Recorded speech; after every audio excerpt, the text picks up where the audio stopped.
Welcome to மைத்ரிஸ் kitchen. இன்னைக்கு அவல் உப்புமா எப்படி பண்ணுறதுன்னு பார்க்கலாம் வாங்க. இப்போ நம்ம அவல் உப்புமா பண்ணலாம், எப்படி பண்ணுறதுன்னு பார்க்கலாம் வாங்க. அவல் 1 கப்பு வச்சுருக்கேன், பெரிய கப்பில் 1 கப்பு வச்சுருக்கேன், அளந்து வச்சுருக்கேன். தேங்காய் திருகி வச்சுருக்கேன், கடலைப்பருப்பு உளுத்தம்பருப்பு வச்சுருக்கேன், 2 மிளகா வச்சுருக்கேன், இதுலேயே வச்சுருக்கேன், கடுகு, கருவேப்பிலை, தேவையான அளவு உப்பு, எண்ணெய் வச்சுருக்கேன்.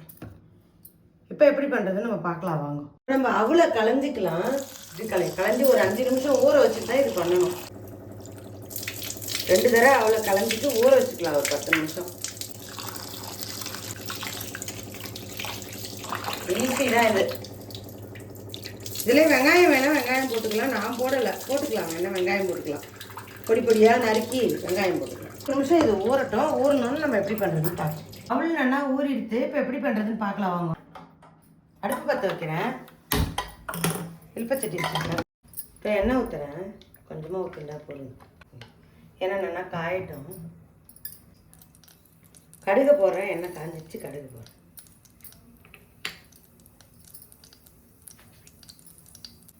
உளுத்தம்பருப்பு கடலைப்பருப்பு போடுறேன்.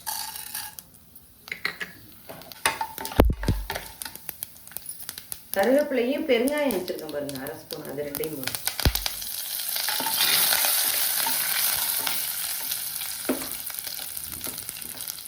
இப்போ இந்த அவல் பாருங்கள் நல்லா ஊறிட்டு பாருங்க, ஒரு வரியாக இருக்குது. இதில் போகும் அவல்.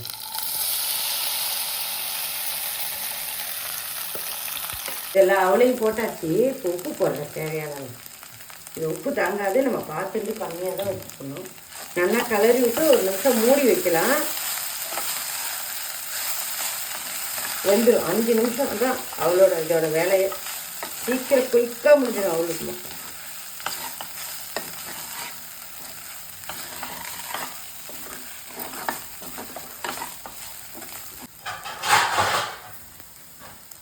ஒரு நிமிஷம் மூடி வைக்கிறேன், வேகட்டும். இப்போ நம்ம திறந்து பார்க்கலாம்.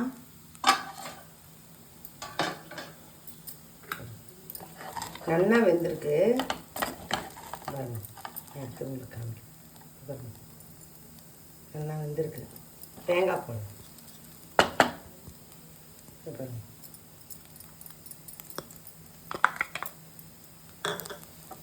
தேங்காய் போட்டு 1 நிமிஷம் கலரலாம்.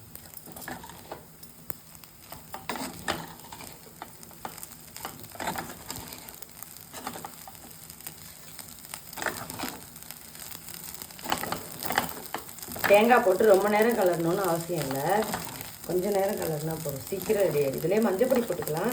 வெள்ளையாக இருந்தால் அது ஒரு மாதிரி நல்லாயிருக்கும், அதனால் வெள்ளையாக பண்ணலாம். இப்போ தேவையான அளவு கொத்தமல்லி போட்டு,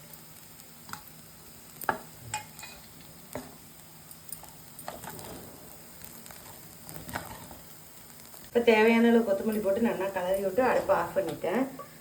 அவல் உப்புமா ரெடி. உதிரி உதிரியாக பார்க்கவே சூப்பராக இருக்கும். பண்ணி பாருங்க.